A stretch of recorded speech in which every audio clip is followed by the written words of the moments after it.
Assalamualaikum warahmatullahi wabarakatuh. Selamat pagi anak-anak, kita ketemu lagi dalam pelajaran biologi. Hari ini kita akan melanjutkan materi minggu yang lalu, yaitu tentang Pteridophyta atau tumbuhan paku. Pernahkah kalian melihat tanaman hias seperti ini? Atau mungkin di rumah kalian ada yang memilikinya? Kira-kira termasuk kelompok tumbuhan apakah ini? Bagaimana ciri-cirinya dan bagaimana cara reproduksinya? Untuk mengetahui jawabannya, marilah kita bahas materi tentang tumbuhan paku. Tumbuhan paku termasuk tumbuhan berkormus, yaitu sudah memiliki akar, batang, dan daun sejati. Tumbuhan paku telah memiliki jaringan pengangkut xilem dan floem yang terdapat pada daun, batang, dan akarnya, sehingga disebut Tracheophyta atau tumbuhan yang berpembuluh. Tumbuhan paku pada umumnya hidup di darat pada tempat yang basah atau lembab. Ada beberapa yang hidup di air dan ada juga yang epifit atau menempel di kulit pohon. Tumbuhan paku termasuk golongan Cormophyta berspora karena dapat membentuk spora. Tumbuhan paku juga mengalami metagenesis atau pergiliran keturunan sama seperti pada tumbuhan lumut, yaitu fase sporofit dan fase gametofit. Perhatikan pada gambar berikut. Struktur tumbuhan paku sudah dapat dibedakan antara akar, batang, dan daunnya. Akar pada tumbuhan paku merupakan akar serabut, dan akar ini merupakan akar sejati karena sel-selnya sudah mengalami diferensiasi dan di dalamnya terdapat pembuluh angkut xilem dan floem. Batang tumbuhan paku pada umumnya berada di dalam tanah dan disebut dengan rimpang atau rizom. Pada batang juga terdapat pembuluh angkut xilem dan floem. Daun tumbuhan paku yang masih muda ujungnya selalu menggulung. Berdasarkan ukuran dan susunan anatominya, daun tumbuhan paku dibedakan menjadi daun mikrofil dan daun makrofil. Perhatikan pada gambar. Pada daun mikrofil, daunnya berukuran kecil, berbentuk seperti rambut atau sisik, tidak bertangkai, tidak bertulang daun, dan sel-selnya belum mengalami diferensiasi. Sedangkan daun makrofil ukurannya besar, bertangkai daun, mempunyai tulang daun, dan sel-selnya sudah mengalami diferensiasi. Sedangkan berdasarkan fungsinya, daun tumbuhan paku dibedakan menjadi daun tropofil atau daun steril dan daun sporofil atau daun fertil. Perhatikan pada gambar. Daun tropofil adalah daun yang digunakan khusus untuk berfotosintesis saja. Sedangkan daun sporofil adalah daun yang berfungsi untuk berfotosintesis dan menghasilkan spora, yang dicirikan dengan adanya bintil-bintil berwarna hitam atau kuning atau coklat yang terdapat pada permukaan daun. Bintil-bintil ini disebut dengan sorus, yang merupakan kumpulan dari sporangium. Reproduksi seksual pada tumbuhan paku dengan cara peleburan antara spermatozoa dan ovum. Reproduksi aseksualnya dengan membentuk spora. Reproduksi seksual dan aseksual berlangsung secara bergantian melalui pergiliran keturunan.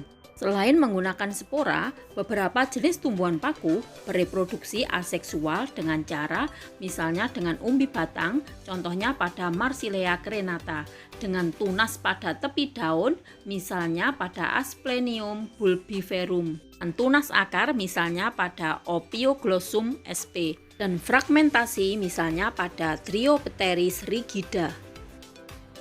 Berdasarkan jenis spora yang dihasilkan, tumbuhan paku dibedakan menjadi paku homospora, yaitu tumbuhan paku yang hanya menghasilkan satu jenis spora, contohnya pada Lycopodium. Paku heterospora yaitu tumbuhan paku yang menghasilkan dua jenis spora, yaitu mikrospora atau jantan dan makrospora atau betina, contohnya pada paku rane atau Selaginella dan semanggi atau Marsilea crenata. Dan paku peralihan yaitu tumbuhan paku yang menghasilkan spora dengan bentuk dan ukuran yang sama tapi jenis kelamin berbeda. Contohnya pada paku ekor kuda atau Equisetum.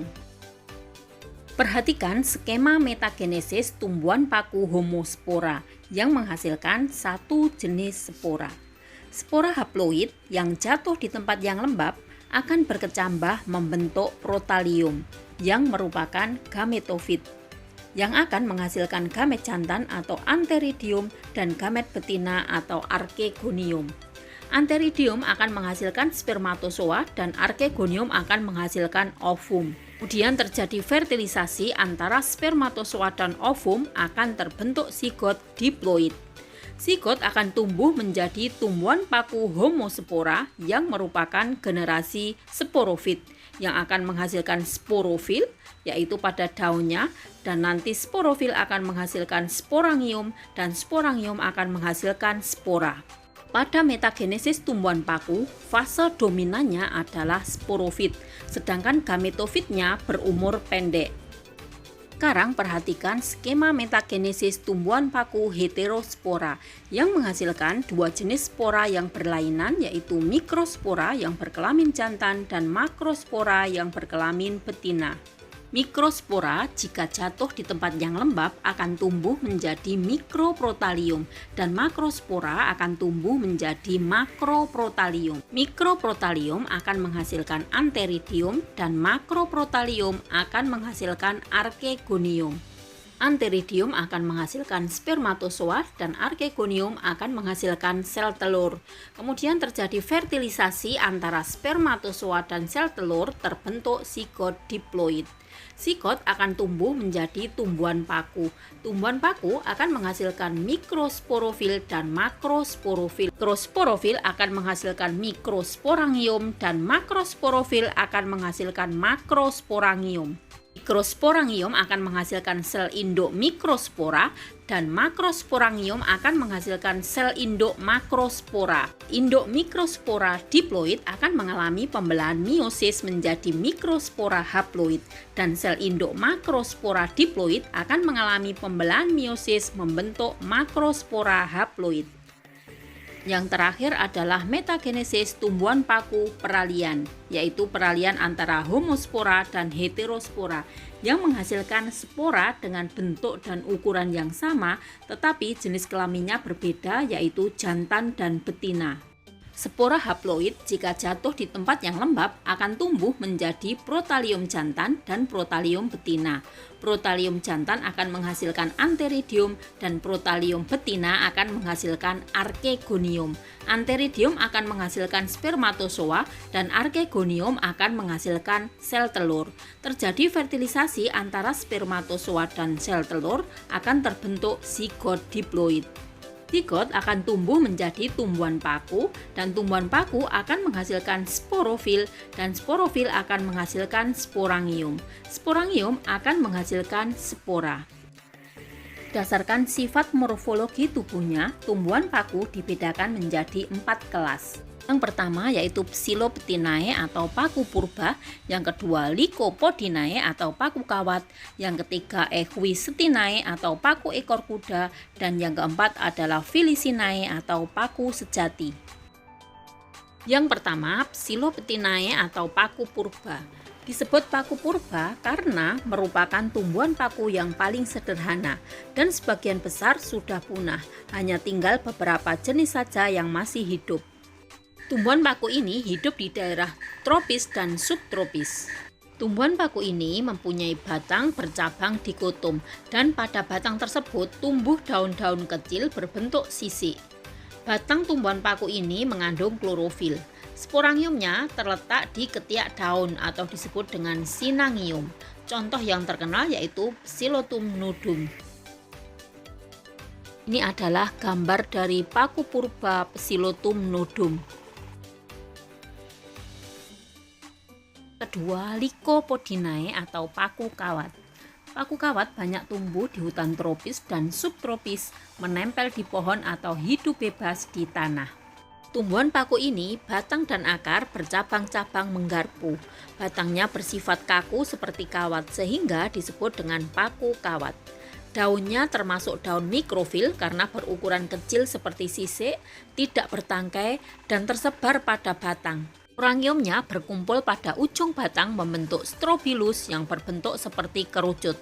Contoh yang terkenal yaitu Lycopodium dan Selaginella. Perhatikan gambar Lycopodium dan Selaginella ini. Keduanya termasuk kelompok tumbuhan paku yang memiliki daun mikrofil karena tidak mempunyai tulang daun, tidak mempunyai tangkai daun. Daunnya berbentuk seperti sisik. Dalichopodium yang berwarna kuning pada bagian atas yang berbentuk seperti kerucut itu adalah Strobilus yang merupakan kumpulan dari Sporangium. Ketiga adalah Equisetinae atau paku ekor kuda. Paku ekor kuda yang ada saat ini tinggal genus Equisetum saja. Equisetum terutama hidup pada habitat lembab di daerah subtropis. Batangnya berwarna hijau dan berruas-ruas, dan pada setiap ruas dikelilingi daun kecil seperti sisik. Sporangiumnya terdapat pada Strobilus yang berbentuk seperti kerucut. Contoh yang terkenal adalah Equisetum sp. Ini adalah contoh dari kelompok Equisetinae atau paku ekor kuda. Yang keempat adalah Felicinae atau paku sejati. Paku sejati mencakup jenis tumbuhan paku yang paling sering kita lihat dalam kehidupan sehari-hari.